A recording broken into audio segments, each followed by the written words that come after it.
కొద్దిగా నారింజ పసుపు అంటే మెటాలిక్ యెల్లో కలర్, దృఢమైన, దట్టమైన, మృదువైన మరియు సాగే గుణం కలిగి ఉన్న ఒక రసాయన లోహం. చాలా విలువైనది.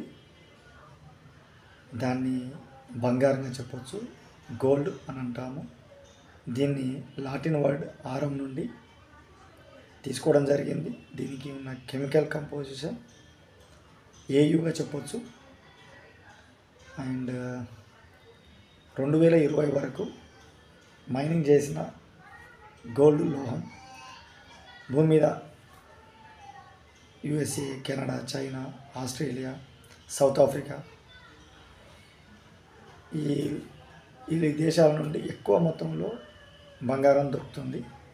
క్వార్ట్జ్ రీఫ్ రాళ్ళల్లో, గ్రానైట్, డయోరైట్ అండ్ రయోలైట్ లాంటి రాళ్ళల్లో హైడ్రోథర్మల్ ఫ్లూయిడ్స్ విధానం ప్రకారం ఇది సహజంగా దొరుకుతుంది. నేటివ్ మెటల్ చాలా విలువైనది. మార్కెట్లో ఆభరణాలలో, ఇండస్ట్రియల్లో ఎక్కువగా వాడుతుంటాం. ఎక్కువ పెట్టుబడిగా వాడుతుంటాం.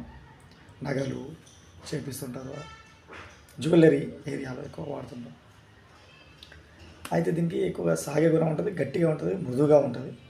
2020 సంవత్సరం వరకు ఈ బంగారం నిల్వలు ఎక్కడైతే అక్కడ రాళ్ళలో దొరుకుతున్నాయో 2,01,296 టన్నుల బంగారం నిల్వలు ఉన్నట్టు భూమి మీద ఉన్నట్టు గుర్తించడం జరిగింది. ఈ భూమి మీద దొరికే బంగారాన్ని అంతా లేయర్ మీద లేయర్ లాగా ఇట్లా స్టెప్ బై స్టెప్ బయటకు పేర్చినట్లయితే భూమి మీద 75 మీటర్ల లేయర్ అనేది ఏర్పడుతుందంట. సో అట్లా ఉంటుంది.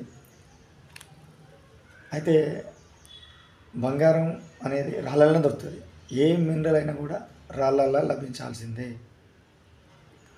పెట్రోలియం ద్రవ పదార్థమైన, ఘన పదార్థమైన, వాయు పదార్థమైన, న్యాచురల్ గ్యాస్ రాళ్ళలోనే లభిస్తుంది. సముద్రం లోపల బంగారం ఘన రూపంలో ఉంటుంది. దీనికి తక్కువ రియాక్టివిటీ క్యారెక్టర్ కలిగి ఉంటుంది. బంగారం యొక్క పరమాణు సంఖ్య 79గా చెప్పొచ్చు. ఈ బంగారాన్ని క్రీస్తుపూర్వం 6000 సంవత్సరాల నుండి నాణాల రూపంలో, ఈ పేపర్ కరెన్సీ రాకముందు దీన్ని వస్తు మార్పిడిగా కూడా వాడేవాళ్ళు.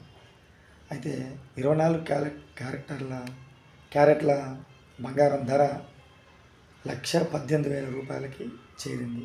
నేను రీసెంట్గా 1,00,000 రూపాయలు ఉన్నప్పుడు తులం బంగారం తీసుకున్నా. ఇప్పుడు 1,18,000 పెరిగింది. చూడండి, జాగ్రత్తగా కొనుక్కొని దాచిపెట్టుకో.